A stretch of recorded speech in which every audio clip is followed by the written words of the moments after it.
भाई इस वीडियो में हम बात करेंगे एक तो phasor diagram of inductive circuit, average power in resistive, capacitive and inductive circuit and in LCR circuit, analytical treatment of LCR circuit जिससे न्यूमेरिकल सॉल्व हुए।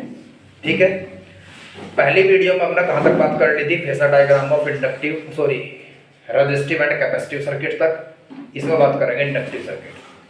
फर्स्ट क्वेश्चन आज का यह है कि find expression for the phase difference between alternating voltage and alternating current in pure inductive circuit। उमेर यहां ध्यान दे,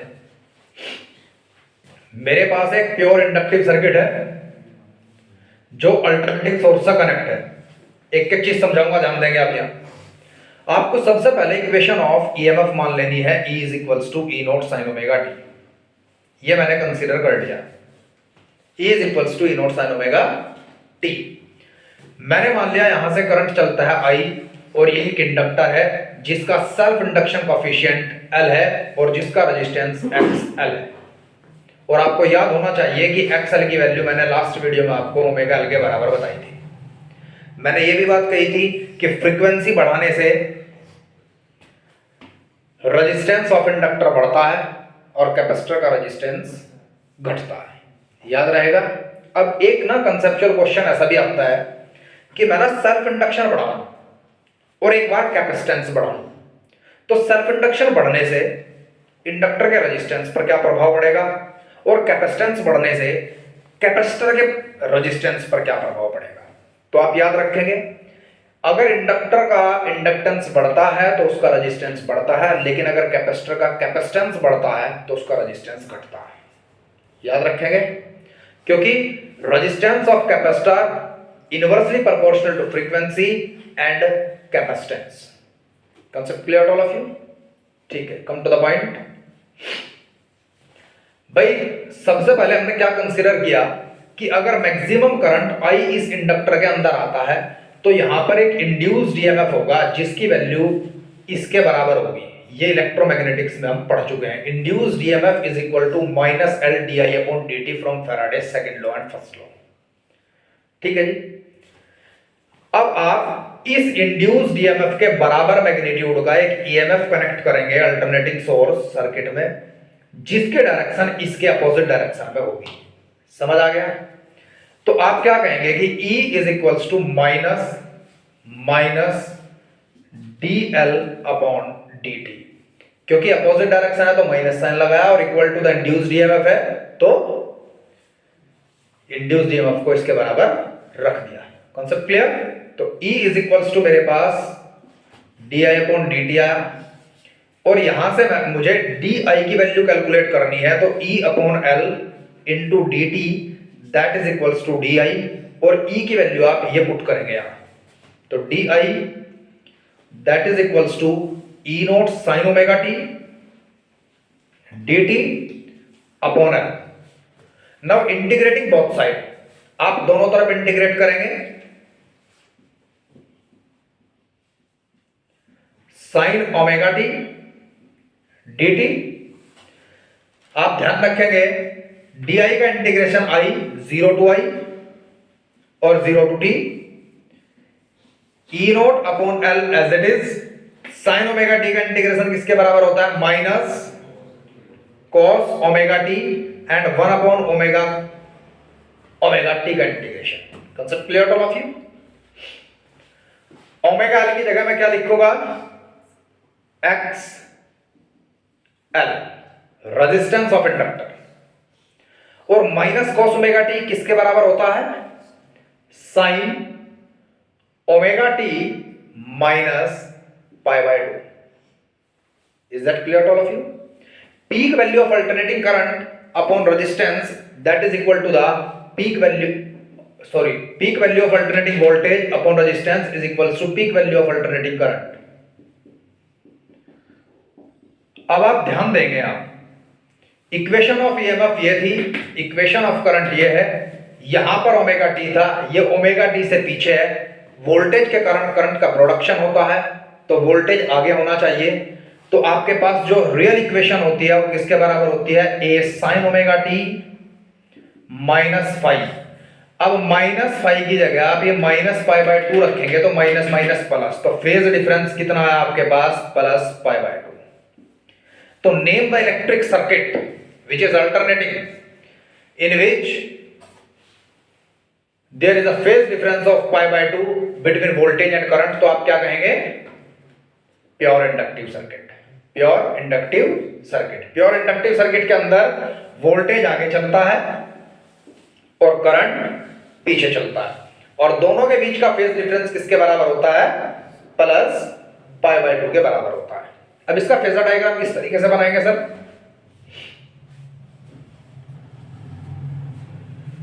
अब इसका फेजर डायग्राम आप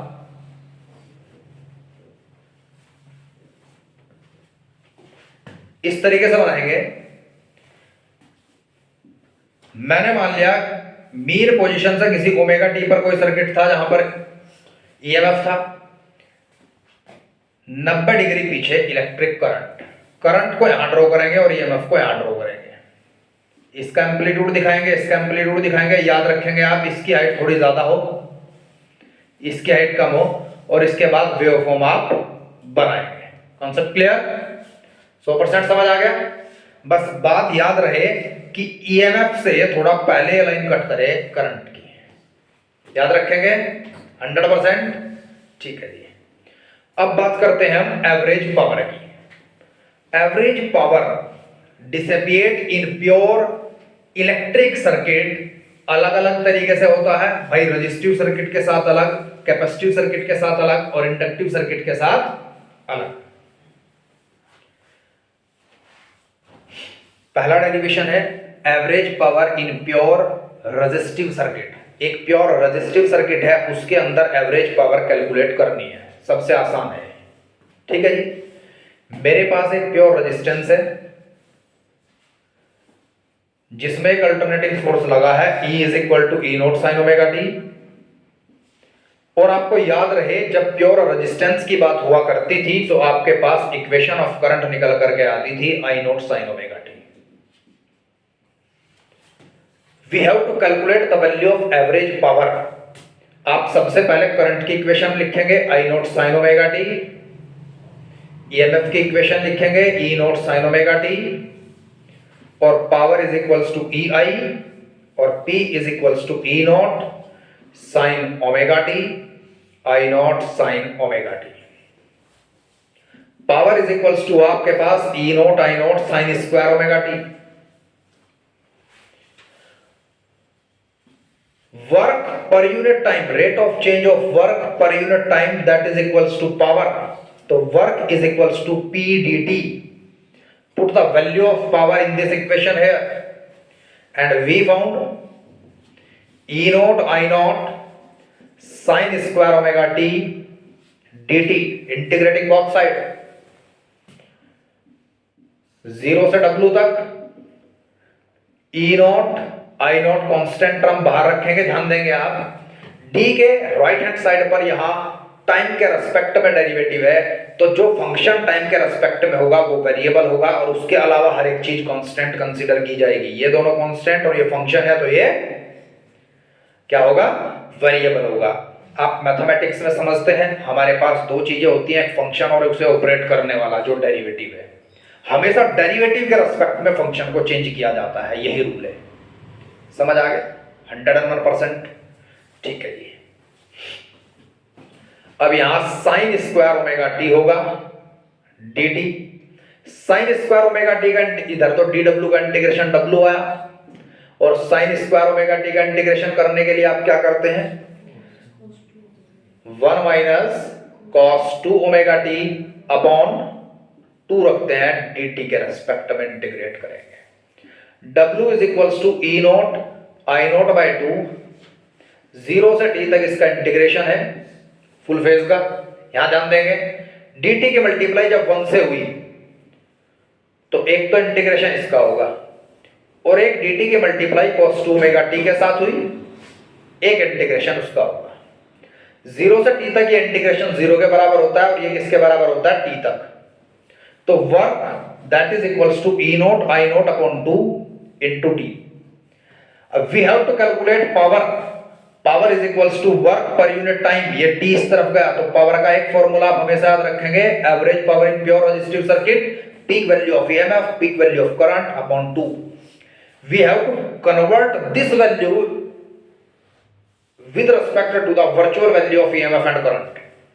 आप सबसे पहले क्या लिखेंगे इसे, E naught by root 2 I naught by root 2, क्योंकि 2 को मैं लिख सकता हूं रूट 2 इंटू रूट 2.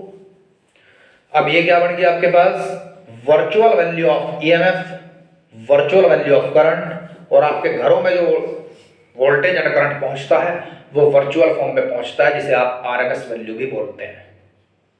समझ आ गया. अगर आपसे ये कहा गया है न्यूमेरिकल या कंसेप्चुअल क्वेश्चन में कि maximum value of electric voltage is 220 volt, ध्यान से समझिएगा, maximum value of electric voltage is 220 volt and applied to a resistance of 100 ohm.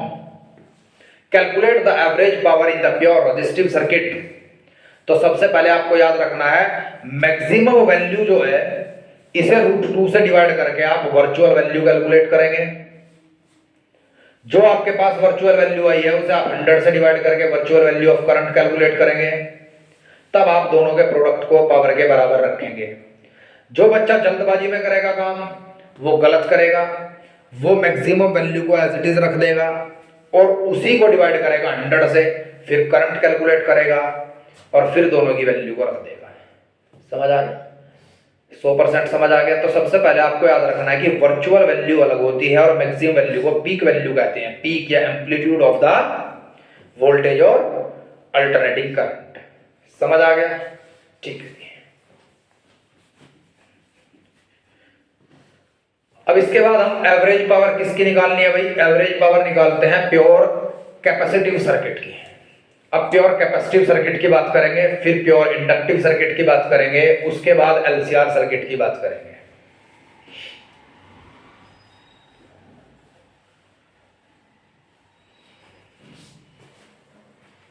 मेरे पास एक प्योर कैपेसिटिव सर्किट है जिसका कैपेसिटेंस C और रेजिस्टेंस XC है और जिसके अंदर करंट चलता है. ईएमएफ की इक्वेशन अगर आप E note sine omega t मान लेते हैं, पहले इक्वेशन हमेशा ईएमएफ की मानी जाती है, तो करंट कैपेसिटर के केस में आगे चलता है, तो करंट की इक्वेशन होगी I not sine omega t plus pi by 2. तो आपको याद भी होगा जब फेजर डायग्राम पढ़ा था कैपेसिटर का तो पता चला था क्या कि उसके अंदर करंट पाई बाय 2 आगे चलता है, याद है. अब sign omega T plus pi by 2 की वैल्यू किसके बराबर होती है, कॉस ओमेगा टी के बराबर होती है सर.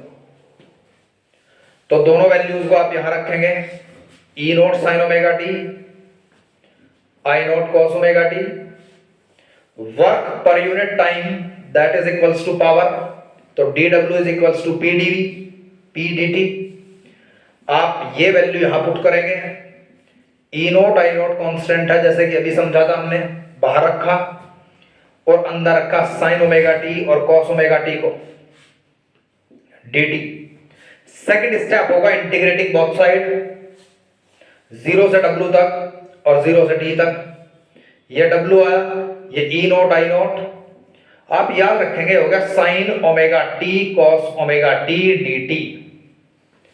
सेकंड स्टेप में कम कर दीजिएगा, 2 से मल्टीप्लाई डिनोमिनेटर में और 2 से न्यूमरेटर में कर दीजिएगा और इसे साइन 2 ओमेगा टी के अंदर कन्वर्ट कर दीजिएगा. 2 sine theta cos theta is equal to sine 2 theta. तो यहां से फॉर्मूला आपके पास बनता है साइन 2 ओमेगा टी dt, जिसका इंटीग्रेशन 0 के बराबर आता है. जब वर्क ही 0 है तो पावर भी 0 होगा. आप याद रखेंगे हमेशा अगर phase difference current and EMF के बीच 90 डिग्री का बनता है, कितने का बनता है, 90 डिग्री का बनता है. अब एक चीज बताता हूं जरा मैं आपको, बहुत खतरनाक तरीके से दिमाग में बैठा लो अपने. हमें पढ़ाया जाता है कि voltage is the scalar quantity. आप आगे चल के ग्रेजुएशन में पढ़ेंगे स्केलर एंड वेक्टर पोटेंशियल. मतलब वोल्टेज स्केलर होने के बावजूद भी एक पर्टिकुलर डायरेक्शन रखता है, जिस डायरेक्शन को जब उसके साथ पढ़ा जाता है तब वो एक वेक्टर पोटेंशियल कहलाता है।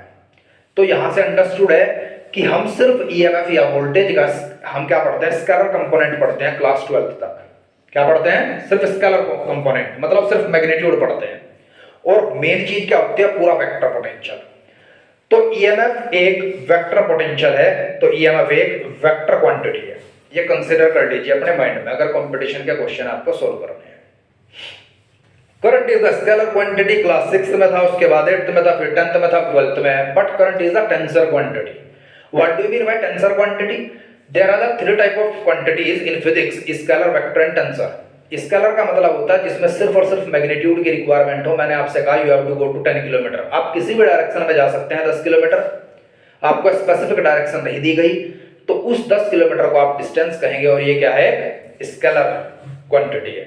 मैंने आपसे कहा कि आपको 10 किलोमीटर जाना है लेकिन along north, 10 kilometre magnitude along north, north is the direction, magnitude plus direction, ये बनाता है वेक्टर क्वांटिटी। अब टेंसर क्वांटिटी कैसी होती है? टेंसर क्वांटिटी का एक बेस्ट एग्जांपल आप लोग क्लास 11th में पढ़ करके आए थे, moment of inertia, unit 5 rotational mechanics. Moment of inertia एक टेंसर क्वांटिटी है। बच्चा पूछता है जी टेंसर क्वांटिटी की क्या पहचान है? मैंने कहा बेटे मैथमेटिकली जब आप उसकी कैलकुलेशन करेंगे तो आपको स्केलर प्रोडक्ट मिलेगा। For example I is equals to mr square, mass scalar r square, radius का स्क्वायर होता है, स्क्वायर किसी भी चीज का हो वो हमेशा स्केलर बन जाता है। तो स्केलर इनटू स्केलर स्केलर, जिसका मैथमेटिकल एक्सप्रेशन स्केलर होता है, लेकिन जिसकी डायरेक्शन चेंज करने के बाद किसी दूसरी फिजिकल क्वांटिटी का मैग्नीट्यूड या डायरेक्शन या दोनों चीजें चेंज हो जाती हैं, तो ऐसी फिजिकल क्वांटिटी को टेंसर कंपोनेंट्स में रखा गया और टेंसर क्वांटिटी कहा जाता है। For example moment of inertia. अगर मैं मोमेंट ऑफ इनर्शिया को बदलता हूं तो radius of gyration, angular velocity, angular momentum सभी डिस्टर्ब होते हैं। तो टेंसर क्वांटिटी होती है मोमेंट ऑफ इनर्शिया, भले उसका प्रोडक्ट स्केलर हो। सेम एज करंट, मैं किसी सर्किट के अंदर क्लॉकवाइज करंट लेकर चलता हूं तो क्लॉकवाइज करंट में यहां पर साउथ पोलैरिटी डेवलप होती है, और मैंने उसी 1 एम्पियर करंट को जो यहां था मैंने उसे एंटी क्लॉकवाइज कर दिया, और एंटी क्लॉकवाइज करने पर क्या हुआ, नॉर्थ पोलैरिटी होगी। मतलब एक करंट ऐसी फिजिकल क्वांटिटी है जिसकी सिर्फ डायरेक्शन चेंज करने की वजह से मैग्नेटिक फील्ड ही बदल गया।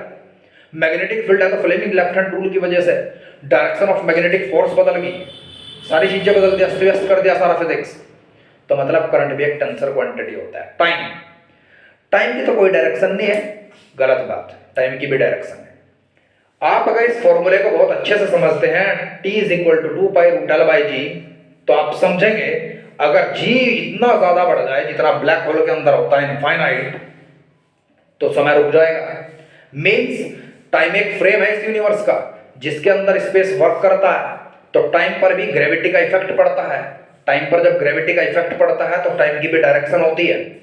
ग्रेविटी एक वेक्टर क्वांटिटी है, small g acceleration due to gravity एक वेक्टर क्वांटिटी है, और एक वेक्टर क्वांटिटी एक स्केलर को अगर डायरेक्शन के साथ बदलती है तो मतलब वो बदली हुई क्वांटिटी स्केलर नहीं है। समझ गए आप मेरी बात? तो टाइम भी एक टेंसर क्वांटिटी होता है। समझ आया 100%? चलिए खैर come to the point my dear. अब करंट मैंने मान लिया इधर है, 100% समझ आ गया। दोनों के बीच का फेज डिफरेंस मैंने मान लिया 5। कोई दिक्कत? Power is equals to dot I, ये फॉर्मूला रख लिया। अब मैं बात करता हूं, अभी प्योर रेजिस्टिव सर्किट पढ़ा था मैंने, प्योर रेजिस्टिव सर्किट, वहां फेज डिफरेंस कितना आया था, 0 डिग्री और cos 0 की value +1। When we remove the dot product of two physical, क्योंकि पावर तो स्केलर है, दो वेक्टर का dot product give the scalar quantity, तो EI cos phi, ये मेरे पास रियल फॉर्मूला बन गया। cos phi set to be the power factor. cos phi को पावर फैक्टर इसलिए कहा गया है, अगर मैं इन दोनों को RMS वैल्यू मानता हूं या पीक वैल्यू मानूंगा तो डिवाइडेड बाय 2, तो ये तो कांस्टेंट टर्म होगी। तो पावर किस पर डिपेंड करेगी, cos phi पर डिपेंड करेगी। तो cos phi पर डिपेंड करती है तो cos phi क्या हुआ, पावर फैक्टर हुआ। समझ गए मेरी बात? प्योर रेजिस्टिव सर्किट के अंदर फेज डिफरेंस 0 था तो आंसर ये आया था। अभी आपका आंसर 0 आया प्योर कैपेसिटिव सर्किट में। कैपेसिटिव सर्किट में फेज डिफरेंस कितना आया, 90 डिग्री का। कोस 90 की वैल्यू 0, तो पावर कितना आया 0। इंडक्टिव सर्किट में वोल्टेज आगे चलता है पाई बाय 2, वहां भी फेज डिफरेंस 0 है, सॉरी वहां भी फेज डिफरेंस पाई बाय 2 है, तो cos फाई की वैल्यू वहां भी 0 है, तो पावर वहां भी 0 होनी चाहिए। Concept clear? अब डेरिवेशन थोड़ा ही याद रखेंगे एमसीक्यू के लिए, या तो ये फॉर्मूला रखेंगे, बात खत्म, भले गए। और वोल्टेज स्केलर वेक्टर दोनों होता है, लेकिन क्लास 12 तक सिर्फ स्केलर ही होता है, स्केलर। अब ध्यान देंगे आप, बात करते हैं average power in pure inductive circuit, XL L. यहां पर करंट पीछे चलेगा, करंट का पीछे चलना भी वोल्टेज का आगे चलना ही हुआ, बात खत्म। आपकी समझ आया प्रशांत? तो भाई जब यहां माइनस है तो यहां माइनस आया, minus cos omega T, minus cos omega T आया तो माइनस साइन यहां ले लिया मैंने, और माइनस की मल्टीप्लाई 0 से कर दो तो भी आंसर 0 ही होता है। सेकंड डेरिवेशन भी कंप्लीट।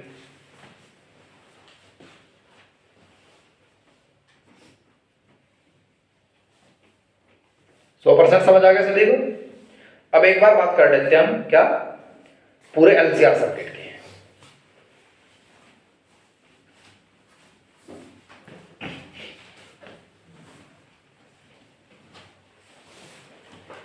आज डेट क्या है भाई?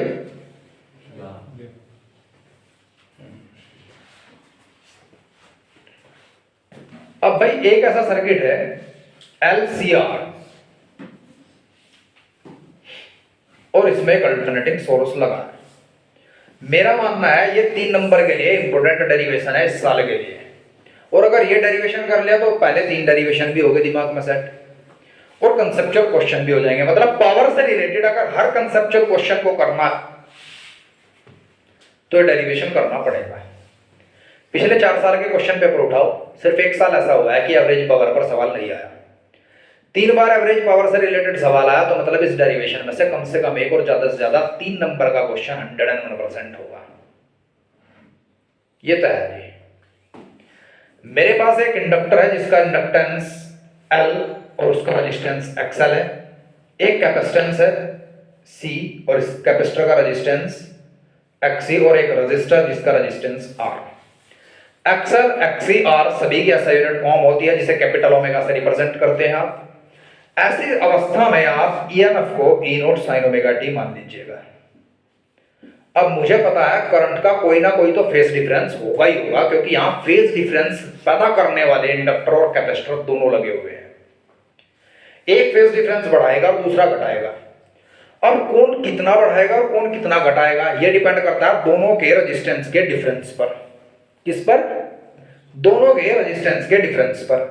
अब मुझे तो ये नहीं पता कि दोनों के रेजिस्टेंस का डिफरेंस क्या है, तो मैंने कह दिया कि जो करंट होगा वो कोई फेज डिफरेंस पैदा करेगा, और वो फेज डिफरेंस फाई कंसीडर कर लिया। कितना कंसीडर कर लिया? फाई कंसीडर कर लिया। Concept clear? आपकी समझ आया? अब पावर इज इक्वल्स टू किसके बराबर होता है? EI। तो पावर इज इक्वल्स टू किसके बराबर होगा? E0 sin omega t, I0 sin omega t minus phi. तो E0 I0 को मैं अलग से यहां लिख दूंगा, और sin ओमेगा t और sin omega t minus phi ये अलग लिखा है। Work per unit time is equals to power, तो work is equal to P dt, तो work is equals to E0 I0 sin omega t sin omega t minus phi dt as it is. यहां तक समझ आया? Integrating both side, constant term बाहर रख लिया मैंने, समझ आ गया? अब जरा ध्यान देंगे आप, इस इक्वेशन को पहले सोल्व करिएगा, इधर से W आ जाएगा, बात थोड़ा सा मैं शॉर्ट कर दूं। ये sin omega t as it is, या फिर अभी ना करो आप इंटीग्रेशन, कोई दिक्कत नहीं। sin ओमेगा t है, और इसे आप खोल दीजिए जरा एक बार।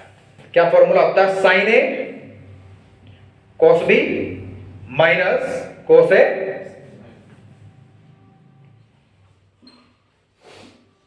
Sign B, dt as it is. Concept clear? एक बार इस पूरे टर्म की मल्टीप्लाई इसके साथ होगी, एक बार इस पूरे टर्म की मल्टीप्लाई इसके साथ होगी, एक बार dt की मल्टीप्लाई इसके साथ होगी, एक बार dt की मल्टीप्लाई इसके साथ होगी, और दोनों का अलग अलग फंक्शन कंसीडर कर लिया। डेरिवेटिव t के रेस्पेक्ट में है, तो यहां तो ये sin ओमेगा t, ये sin ओमेगा t वेरिएबल हुआ, यहां ये cos ओमेगा t वेरिएबल हुआ, इधर cos फाई कांस्टेंट होगा, इधर sin फाई कांस्टेंट होगा, याद रखेंगे। तो my dear, sin square omega t cos phi dt minus cos omega t sin omega t sin phi dt। अब डेरिवेटिव और फंक्शन एक साथ होने चाहिए, और किसी कांस्टेंट का तो उनके साथ क्या काम, तो कांस्टेंट को आप अलग कर देंगे। cos फाई यहां से बाहर ले आएंगे, चलिए छोड़िए, इंटीग्रेटिंग बोथ साइड कर दो, कांस्टेंट टर्म ये बाहर रखो और अंदर इंटीग्रेशन कर दीजिए, और इंटीग्रेशन करते समय याद रखेंगे कांस्टेंट को बाहर रखेंगे। cos फाई बाहर, 0 से t तक sin स्क्वायर ओमेगा t का dt के रेस्पेक्ट में इंटीग्रेशन, और यहां पर sin फाई बाहर, sin omega t cos omega t dt के साथ डिफरेंशिएशन। ठीक है,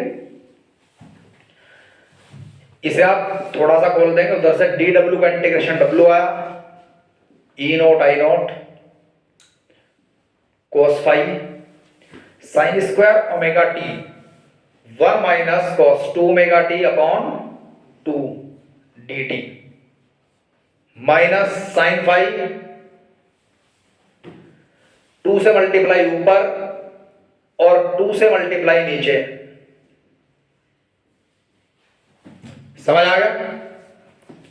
ज्यादा इधर चला गया, एक बार भाई मैं कैमरा इधर कर देता हूं थोड़ा सा, प्लस। अब जरा ध्यान दो, यहां से 2 बाहर रखो, cos phi by 2 1 minus cos 2 omega t dt minus sine 2 भी बाहर ले लिया, sin फाई, यह क्या हो गया sin 2 ओमेगा t dt। अब याद रख, sin 2 ओमेगा t dt के रेस्पेक्ट में 0, cos 2 ओमेगा t dt के रेस्पेक्ट में 0, और इस dt का इंटीग्रेशन t बचा, तो ये तेरे पास आंसर आया भाई cos phi into t। We have to calculate power work per unit time, that is equals to e naught I naught upon 2 cos phi. तो पावर इज इक्वल्स टू, एक तो आपके पास फॉर्मूला ये हो गया, और अगर आप इसे लिखेंगे वर्चुअल वैल्यू के रेस्पेक्ट में तो एक फॉर्मूला ये हो गया। तो cos फाई एक ऐसे टर्म है जिसके ऊपर पावर डिपेंड करती है, इसीलिए cos फाई को पावर फैक्टर कहा जाता है। क्या कहा जाता है? पावर फैक्टर कहा जाता है। अब थोड़ा सा इसे डिस्कस करेंगे। पावर फैक्टर की वैल्यू जो आपको दिखाई दी वो P अपॉन EV IV के बराबर दिखाई दी। क्या दिखाई दी? Power EV IV। समझ गए मेरी बात? तो पावर अपॉन पावर है यार ये, तो ना तो कोई ऐसा यूनिट होती और ना ही कोई डायमेंशन फॉर्मूला होता। True power upon apparent power is equals to power factor. ये डेरिवेशन बहुत ही महत्वपूर्ण है, थोड़ा सा इसे डिस्कस कर लेते हैं अभी आगे कंसेप्चुअल क्वेश्चंस के लिए।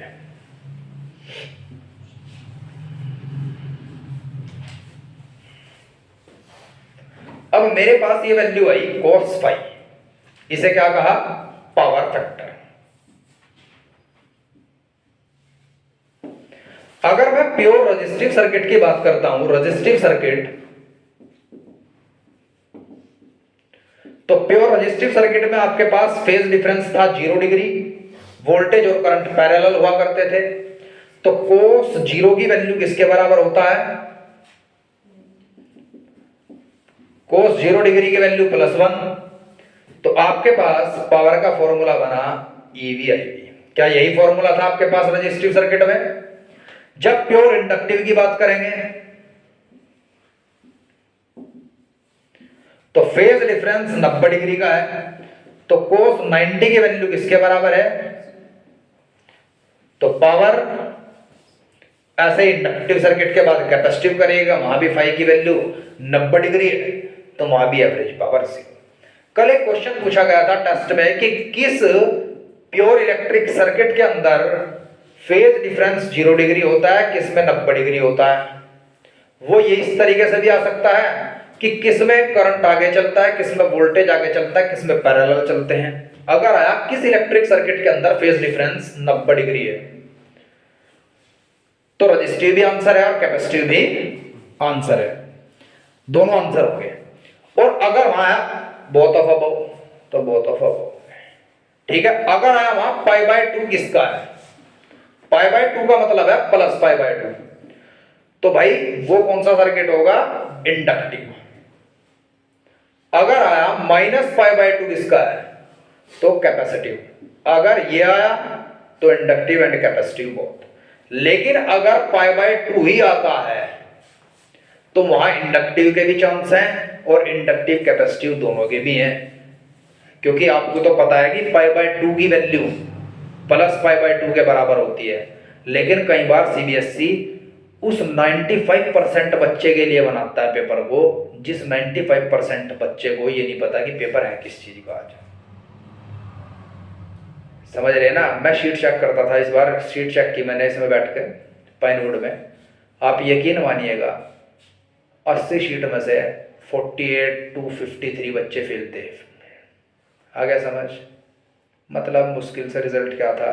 40%। और रिजल्ट कितना है सीबीएसई का? 84%, 86%। आ गया समझ? और जो मेरे साथ थे वो भी यही कर रहे थे। समझ आ गया ना? तो ऐसा कुछ नहीं है। और एक मैं आपको ये रहता है कि 14 लाख बच्चे पेपर दे रहे तो क्या होगा? 14 लाख बच्चे पेपर दे रहे, 14 लाख में से 8 लाख बच्चे ऐसे होंगे जिन बच्चों के 75% ही नहीं आएंगे। 6 लाख बच्चों के 75% आए, वे पेपर की होड़ में आ गए। अब जो होड़ में आएंगे उनमें से भी कम 1 लाख बच्चा पेपर देने के लिए नहीं जाएगा। आप चेक कर लो खुद को। आपने जनवरी का पेपर दिया तो आपके क्या रूम में सारे के सारे बच्चे बैठे थे? वहाँ 2-3 तो एब्सेंट थे ही थे। अगर 24 सीट आपकी थी तो उसमें से 2-3 एब्सेंट 101% थे वहाँ। तो अब 1 लाख बच्चे और कम हो गए। बच्चे कितने बचे? 5 लाख। मैं NIT, CUET, IIT advance, bits, ये सारे के सारे अगर कॉलेजों की सीट कैलकुलेट करूं तो 50-60 हज़ार बैठ जाएंगे। जब 50 हज़ार बैठ गई तो आपका कंपटीशन ही 9 बच्चों से बचा, क्योंकि 10वें तो आप ही हैं। और एक चीज़ और, क्या तेरे सामने जितने भी बैठे थे सारे लगे पड़े थे पेपर में? कुछ तो जय माता दी खेल रहे थे। 3 बच्चों से वहाँ कम हो गया।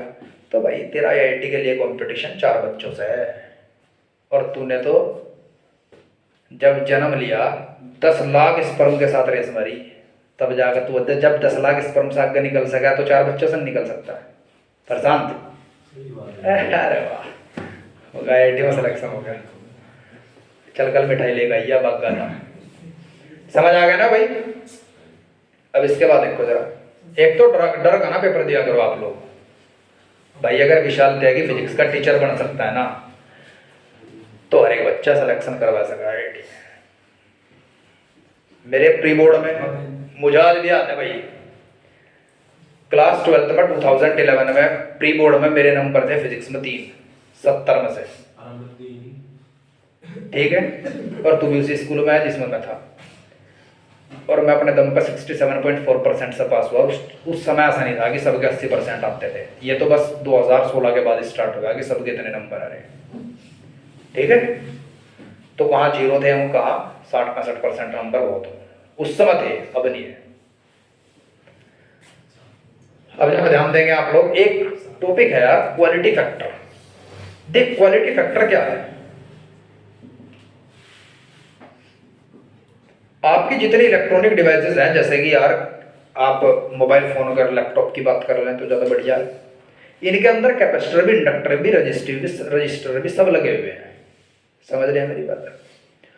आप एक बात याद रखिएगा, इसके अंदर जो इंडक्टिव और कैपेसिटिव सर्किट बना है, मेरी बात ध्यान से सुनेंगे आप, जो इसके अंदर इंडक्टर और कैपेसिटर लगा है, उन दोनों को इस तरीके से सेट किया जाता है कि दोनों का रेजिस्टेंस बराबर हो जाए। जब दोनों का रेजिस्टेंस बराबर हो जाता है तब इंपीडेंस रेजिस्टेंस मतलब एलसीआर सर्किट का नेट रेजिस्टेंस मिनिमम हो जाता है और equal to the resistive circuit के रेजिस्टेंस के रह जाता है। ऐसी अवस्था में मैक्सिमम पावर मैक्सिमम करंट की प्राप्ति होती है। तो मतलब सभी इलेक्ट्रॉनिक डिवाइस के लिए एक ऐसा पॉइंट बनाया गया है टेम्परेचर का और इलेक्ट्रिकल एफिशिएंसी का कि जिसमें एक ही टाइम पर सारे सेट करने हैं और सेट करते समय दोनों का रेजिस्टेंस बराबर रखना